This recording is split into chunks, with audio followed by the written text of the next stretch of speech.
चत्वारि शरणं पव्वज्जामि अरहन्त शरणं पव्वज्जामि सिद्ध शरणं पव्वज्जामि साधु शरणं पव्वज्जामि केवलपण्णतो धम्मो शरणं पव्वज्जामि क्षणभंगुर जीवन की कलिका कल प्रातः काल खिली न खिली मलयाचल की शुचि शीतल वायु सुगंध समेत मिली न मिली कलिकाल कुठार लिए फिरता कलिकाल कुठार लिए फिरता तन नम्र से चोट झिली न झिली भजले अरिहंत हरि रसना फिर अंत समय में हिली न हिली।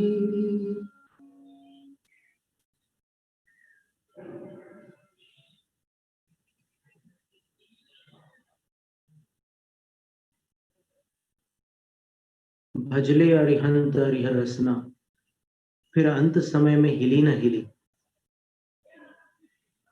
इसी अभिप्राय को लेकर एक बड़ा ही सुंदर काव्य समाधि भक्ति में आता है।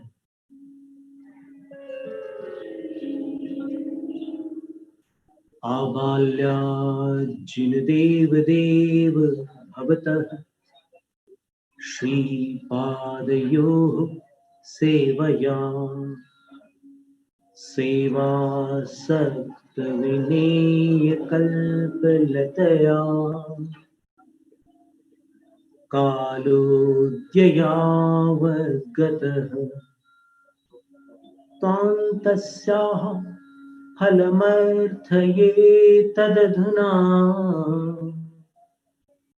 प्राणप्रयाणक्षणे तन्नाम प्रतिबद्धवर्ण पठने कंठोस्त्वकुण्ठो मम।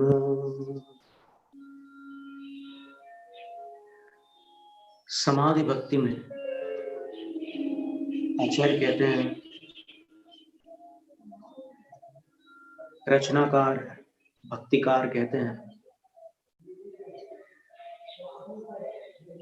आबाल्यात् जिन देव देव भवतः श्रीपादयोः सेवया। हे जिन देव देव, कर्मों को जीतने वाले और देवों के लिए भी आराध्य, हे जिनेन्द्र प्रभु, आबाल्यात् बाल्यकाल से श्रीपादयोः सेवया आपके श्री चरणों की सेवा से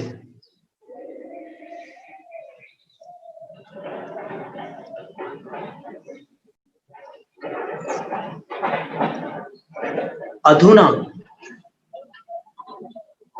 याचये अर्थये, मैंने जो सेवा की वो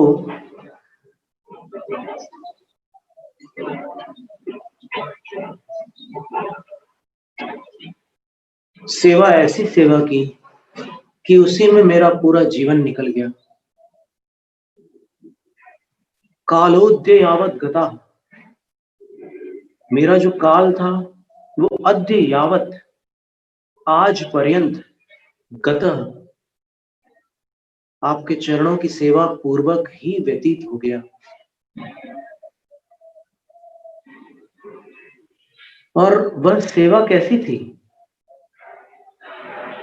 तो सेवा सक्त विनेय कल्पलता, जो चरणों की सेवा में आसक्त रहने वाले विनेय जन है, आपके श्रद्धालु जन है, आपके भक्त जन है, उनके लिए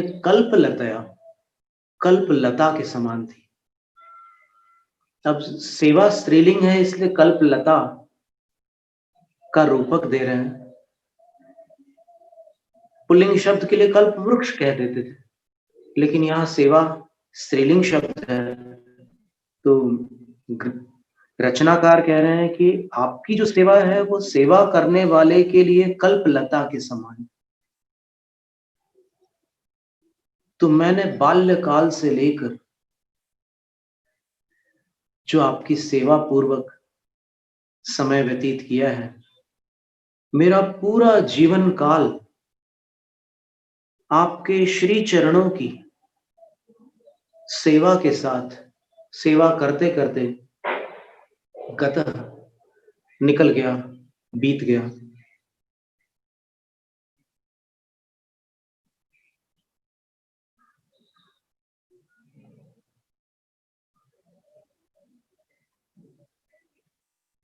तस्याह त्वाम अर्थ है ये, मैंने जो इतनी सेवा की,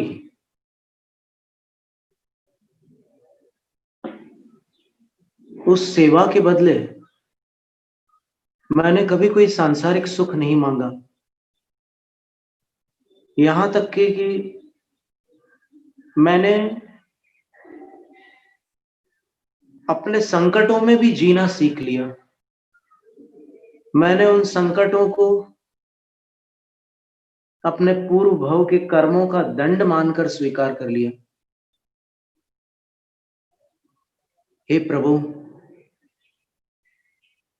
मैंने जीवन भर मुझे होने वाले कष्टों की आपसे कोई शिकायत नहीं की, फरियाद नहीं की।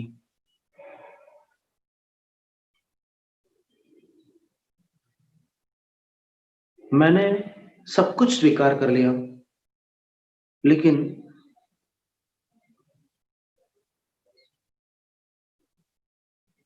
आज जब जीवन की सांझ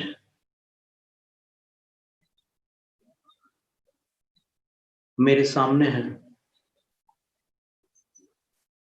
तो मैं अर्थ ही प्रार्थना कर रहा हूं।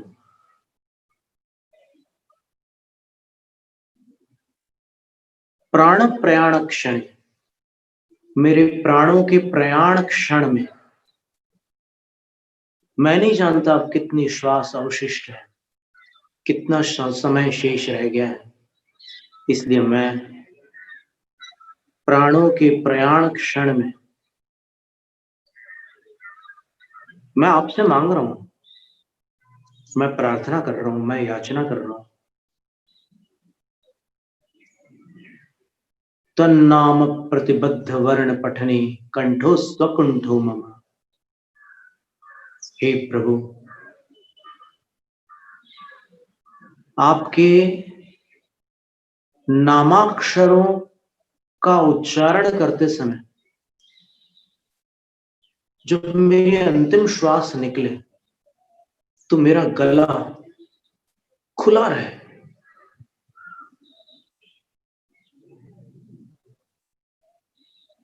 जीवन भर सेवा करके अंत में मैं आपसे यही प्रार्थना कर रहा हूं कि मैं अपनी अंतिम श्वास में आपका नाम अपने कंठ से उच्चारित करना चाहता हूं। तो प्रार्थना केवल इतनी है, मेरी भावना तो ये है कि मैं उच्चारित करूं, और आपसे मेरी प्रार्थना ये है कि मेरा कंठ खुला रखना, बस।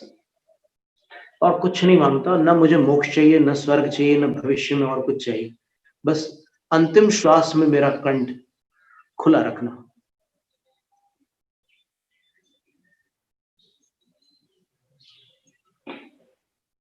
कितनी अद्भुत भक्ति है।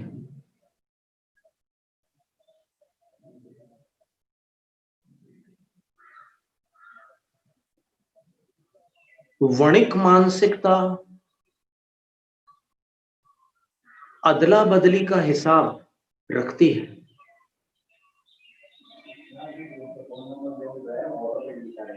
अपने धर्मानुष्ठानों का रिकॉर्ड रखती है। पूरी डायरी भरी मिलती है कि मैंने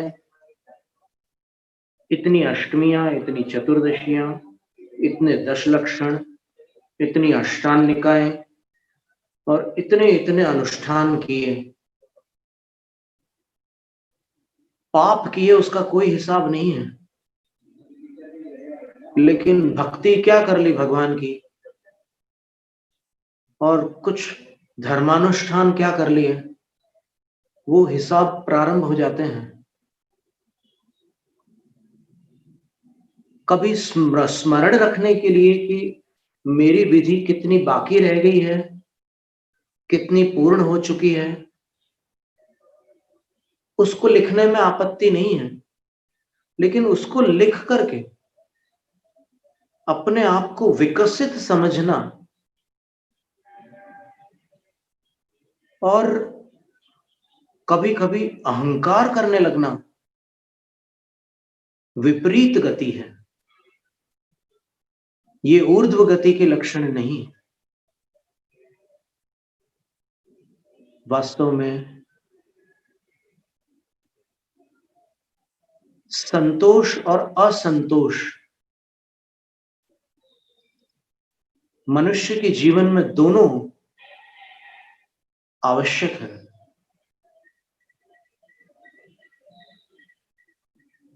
संतोष सांसारिक सुखों के प्रति कि ठीक है, जितने सुख मिल रहे हैं बस इतने में संतोष करो।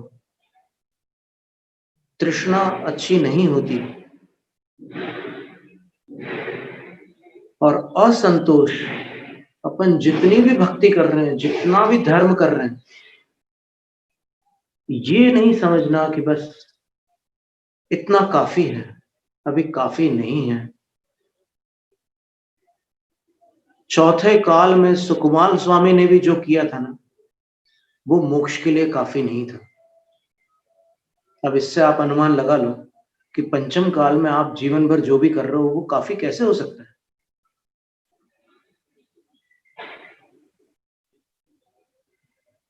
इसमें संतोष नहीं करना है, जितना बने उतना आगे बढ़ते रहना है।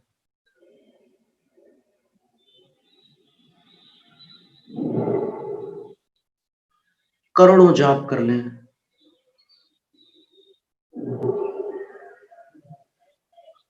हजारों बार ध्यान कर लें, कईयों बार कईयों को क्षमा कर दें,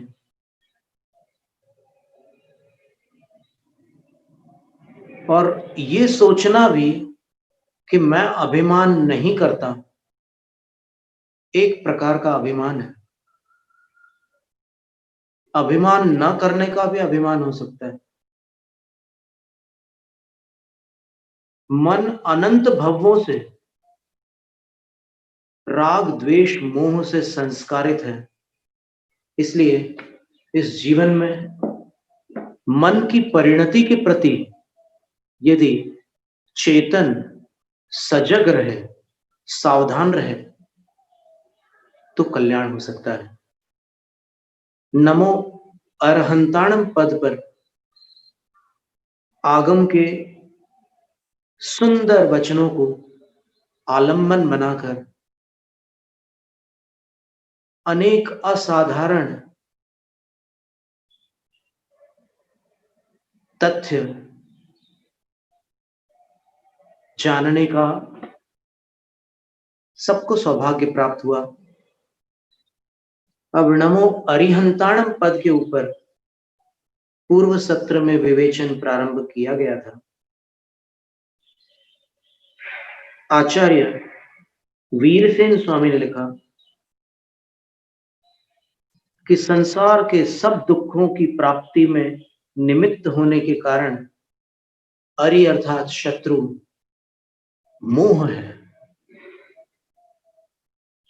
तथा उसी प्रकार शेष कर्म व्यापारो वैफल्यमुपेयादिति चेत न शेष कर्मणा मोह तंत्रत्वात्। एक शंकाकार शिष्य आचार्य से पूछते हैं कि हे गुरुवर, आप कह रहे हैं कि मोह इस जीव का शत्रु है, तो क्या शेष कर्म जीव के शत्रु नहीं है?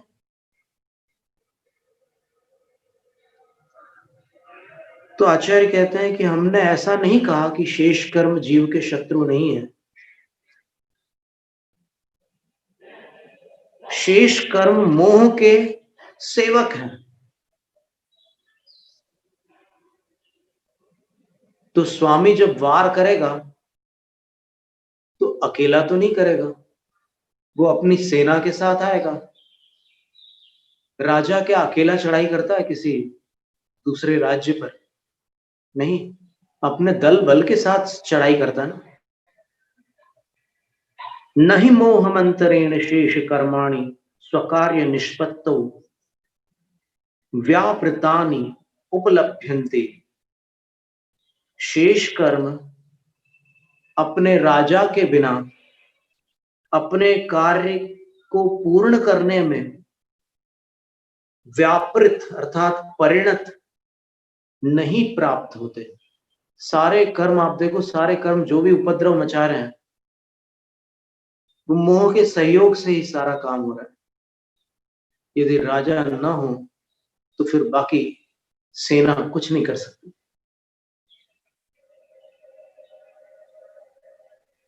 येन तेषां स्वातंत्र्यम जायेत, जिससे वो स्वतंत्र हो सके। वो स्वतंत्र है ही नहीं, वो पराधीन है। मोह के आदेश से सारे कर्म अपना अपना काम करते हैं। मोहे विनष्टेपि कियंतमपि कालम शेष कर्मणाम सत्वोपलम्भात् न तेषां तत्तंत्रत्वमिति चेत। अब देखिए, अब शंकाकार कई प्रकार के होते हैं। कुछ शंकाकार पढ़े लिखे भी होते हैं, कुछ शंकाकार थोड़े अनजान होते हैं। तो पहली शंका तो एक अनजान शंकाकार ने की थी कि भाई, हमने तो सुना है कि बहुत सारे कर्म होते हैं, आप कह रहे हो कि मोह जो है वो शत्रु है, तो क्या बाकी कर्म शत्रु नहीं है? तो आचार्य महाराज ने उत्तर दिया कि ऐसा हमने नहीं कहा कि बाकी कर्म शत्रु नहीं है, वे भी शत्रु का कार्य कर रहे हैं, लेकिन मोह के अधीन होकर कर रहे हैं। बिना मोह के वो अपना काम नहीं कर सकते। तो अब एक पढ़ा लिखा शिष्य है, तो मुनिराज ही, आचार्य वीरसेन स्वामी के संगस्थ कोई साधु हो सकते हैं, वो पूछ रहे हैं कि हे गुरुवर, हमने तो आपके स्वाध्यायों में ये सब बातें पढ़ी है, तो हमने ये भी पढ़ा था कि मोह नष्ट हो जाता है दशम गुण स्थान में। दशम गुण स्थान का जो अंतिम समय होता है वो मोह के सर्वनाश का काल होता है, क्षपक श्रेणी की अपेक्षा। तो मोह के नष्ट हो जाने पर भी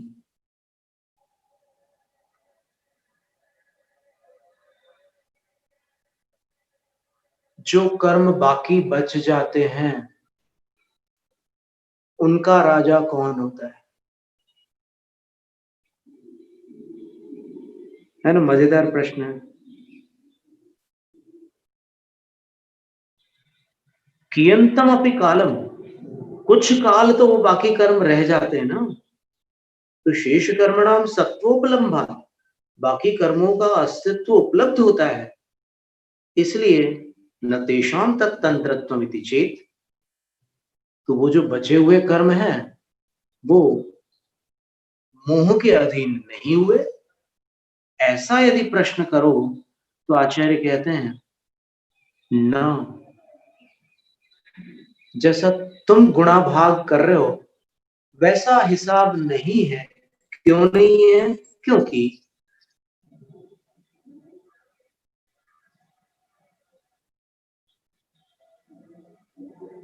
बहुत सुंदर उत्तर दिया। विनष्टेरौ जन्म मरण प्रबंध लक्षण संसारोत्पादन सामर्थ्यमंतरेण तत्सत्वस्यासत्व समानत्वात्। बहुत सुंदर बात है। मोह रूपी शत्रु के विनष्ट हो जाने पर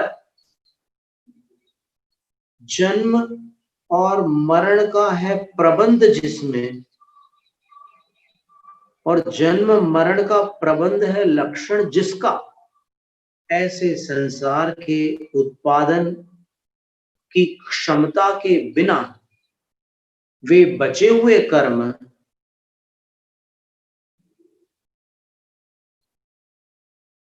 उन बचे हुए कर्मों का जो सत्व है, अस्तित्व है, वो असत्व समानत्वात्,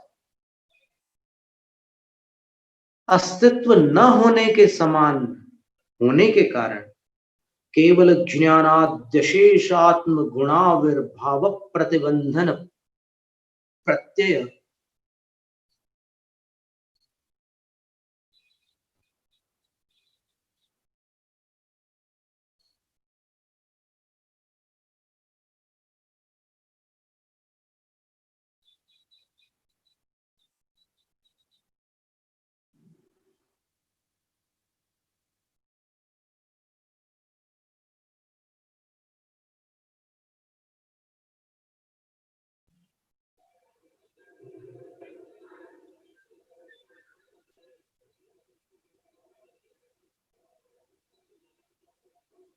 प्रत्यय। हम दूसरी पति में पाठ देखते हैं। बहुत सुंदर शंका समाधान करते हैं आचार्य महाराज। तत्वार्थ वार्तिक में भी बड़े सुंदर शंका समाधान है, सर्वार्थ सिद्धि में भी है, और धवला का तो कहना ही क्या है। अभी अपन धवला की पंक्तियां सुन रहे हैं।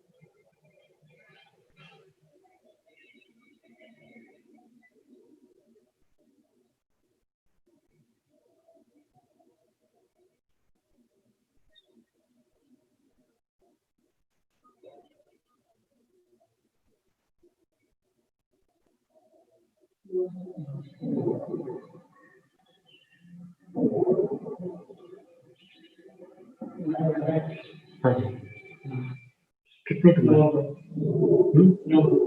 9 महाराज, 9 बजे आएंगे जी हाँ।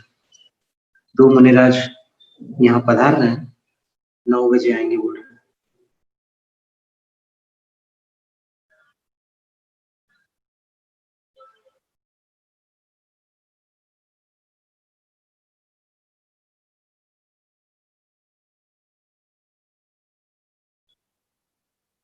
मोह रूप अरि के नष्ट हो जाने पर जन्म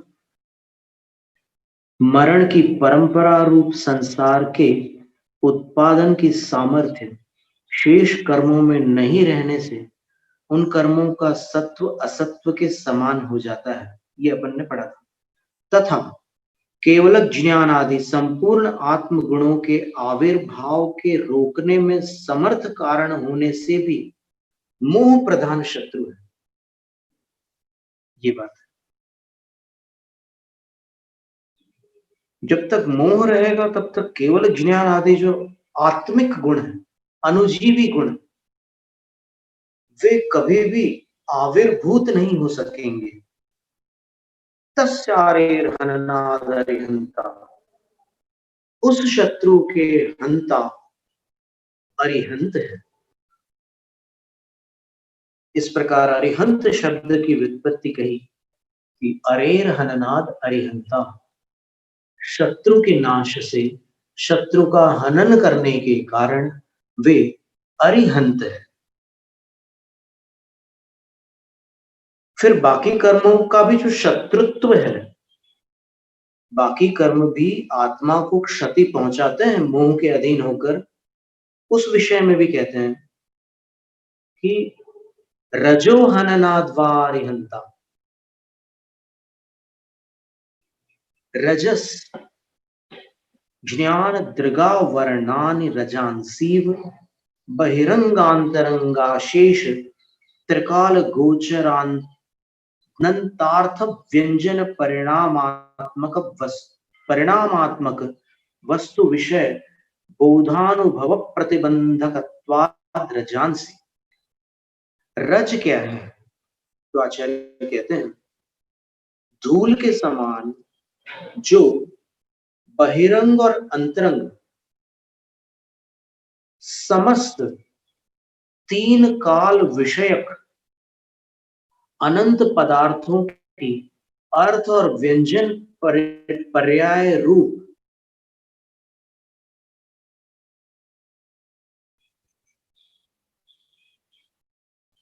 परिणति है, उससे युक्त जो वस्तुएं हैं, चेतन और अचेतन पदार्थ हैं, उनके विषय में ज्ञान और परिचय पर प्रतिबंध डालते हैं, ज्ञानावरण और दर्शनावरण प्रतिबंध डालते हैं। जैसे दर्पण पर धूल होती है तो चेहरा साफ नहीं दिखता, उसी प्रकार आत्मा पर ज्ञान और दर्शनावरण रूपी धूल होती है। तो जगत के ज्ञेय पदार्थ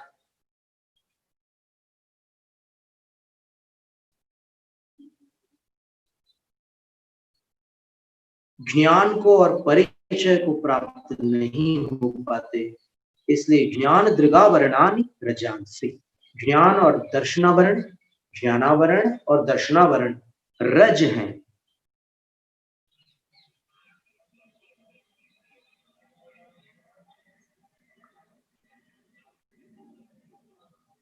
अब इसके बाद कोई शंका करे उससे पहले ही आचार्य महाराज कह रहे हैं मोहो भी रज, मोह भी धूल है, भस्म रजसा पूरिताननामिव, भस्म रजसा पूरिताननानामिव भूयो मोहावरुद्धात्मनाम जिम्म भावोपलम्भात।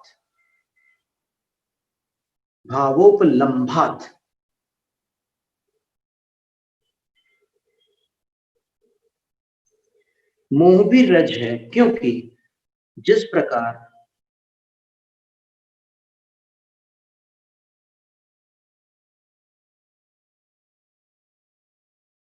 जिनके मुंह पर राख लगी होती है उनमें जिम्म भाव पाया जाता है, अर्थात वे अपना काम ठीक से नहीं करते। उसी प्रकार मोह से जिनकी आत्मा आच्छादित रहती है उनमें भी जिम्म भाव पाया जाता है, अर्थात उनकी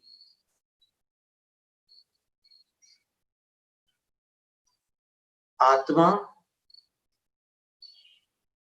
कलुषता, मंदता और कुटिलता से युक्त रहती है।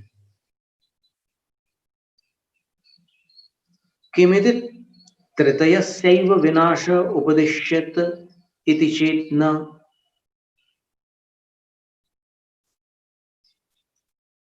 शंकाकार ने प्रश्न किया कि इस तरह आपने तीन के विनाश की बात कर दी, ज्ञानावरण, दर्शनावरण और मोहनी है,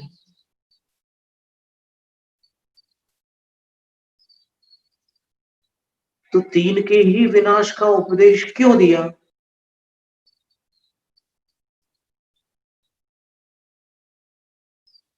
तो उसका उत्तर दे रहे हैं एतद् विनाशस्य शेष कर्म विनाशाविना भावित्वात्।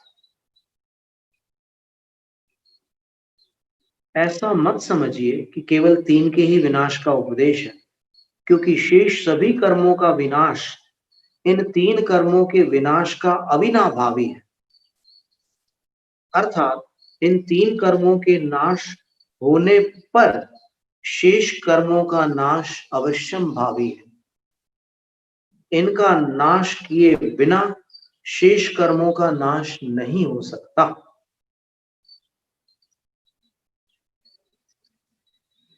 तेषाम हननाद अरिहंता, इसलिए तीनों का हनन करने के कारण अरिहंत है। रहस्याभावाद वा अरिहंता, रहस्य का अभाव होने से भी वे अरिहंत है। रहस्यम अंतराय, रहस्य क्या है? अंतराय। तस्य, क्यों? क्योंकि वह शेष घातित्रतय विनाशाविना भाविनो भ्रष्ट बीजवत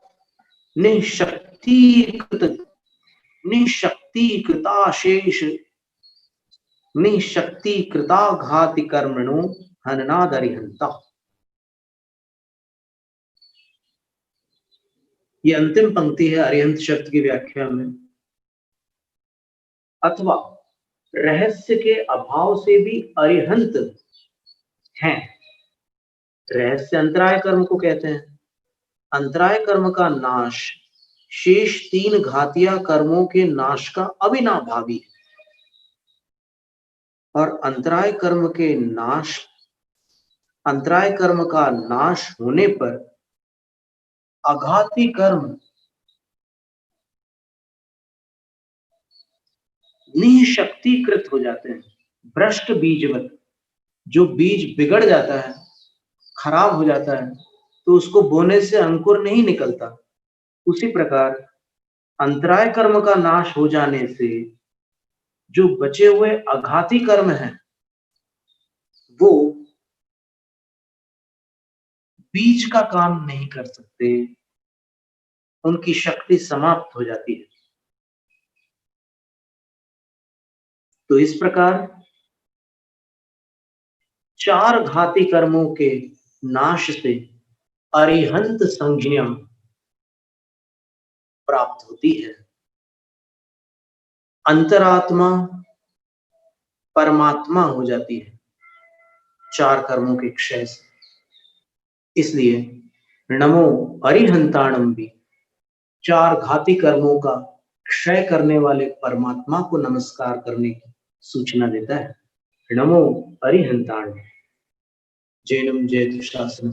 तो मुनिराज पधार रहे हैं, तो आज का स्वाध्याय यहीं तक रखते हैं। उदक चंदन तंडुल पुष्प